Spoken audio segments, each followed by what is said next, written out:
நேத்தி நைட்டு வந்து சிகப்பரிசி, பாசிப்பருப்பு, பச்சரிசி, புழுங்கல் அரிசி, துவரம்பருப்பு இது எல்லாத்தையும் போட்டு நல்லா அடக்கி ஊற வச்சுட்டேன். இட்லி அரிசி, உளுந்து எதுவுமே இல்ல. ஸோ அதனால வந்து சின்னதா காலையில வேர்க்கடலை சட்னியும், அடையும் ஊத்தி குடுத்தாச்சு. அடை மாதிரி ஆனா அடை தெரியல.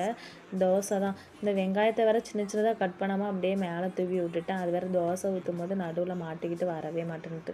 தோசை ஒழுங்காவே வரல. அதுக்கு வேற 2 திட்டு. என்னடா குழம்பு வைக்கிறதுன்னு யோசிச்சுக்கிட்டு இருந்தேன். ரொம்ப நாளா ஆயிடுச்சு. 6 மாசம் ஆகுது கருவாடு எடுத்துட்டு வந்துச்சு. அதுக்கு என்ன ஸ்டேட்டஸ்ன்னு பார்க்கணும் ஓப்பன் பண்ணி பார்த்தா ஒரு மாரி ஆயிடுச்சு.